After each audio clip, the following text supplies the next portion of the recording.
कोल्हापूर जिल्ह्याला राजर्षी छत्रपती शाहू महाराजांनी दिलेला शिक्षणाचा समृद्ध वारसा आहे.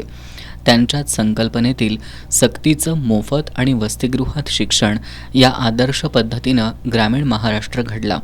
आता मात्र शिक्षण विभागाकडून कोल्हापूर जिल्ह्यात नवीन पद्धत रूढ झाली आहे. कायदा नियम सर्व पायदळी तुडवत विद्यार्थ्यांची नावनोंदणी सरकारी शाळांमध्ये करायची आणि विद्यार्थी प्रत्यक्ष खासगी अकॅडमींना पुरवठा करायचे असा प्रकार सुरू असल्याचा आरोप स्वाभिमानी संभाजी ब्रिगेडनं केला आहे. ब्रिगेडनं या सर्व प्रकरणाची चौकशी करून अशा शाळांवर कारवाई करण्याची मागणी करणारं निवेदन माध्यमिक शिक्षण अधिकारी एकनाथ आंबोकर यांना सादर केलं आहे. शिक्षण विभागाच्या सहकार्यामुळेच ही नवीन पद्धत रूढ होतीये की काय अशी शंकाही यावेळी उपस्थित करण्यात आली. 5वी ते 10वी मध्ये शिकणारे अनेक विद्यार्थ्यांचे सरकारी शाळेत प्रवेश दाखवण्यात येतात. मात्र हे विद्यार्थी प्रत्यक्ष कोणत्या तरी अकॅडमीमध्ये शिकत असतात.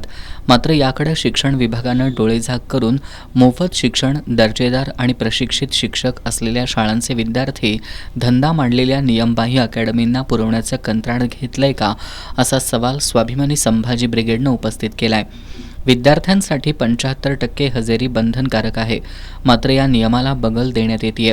सरकारी आणि अनुदानित शाळांमधील विद्यार्थ्यांची गैरमार्गानं अकॅडमी प्रवेशाची नियमबाह्य पद्धत ताबडतोब थांबवावी.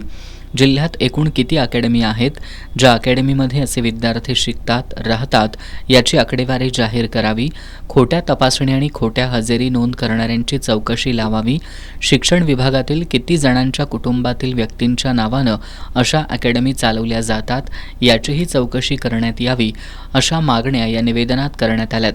यावेळी जिल्हाध्यक्ष रुपेश पाटील, शहराध्यक्ष अभिजित कांजर, राधानगरी तालुकाध्यक्ष संतोष बर्गे, नागनाथ बेनके, सरदार पाटील, शहाजी पाटील, संकेत साळोखे आदी उपस्थित होते.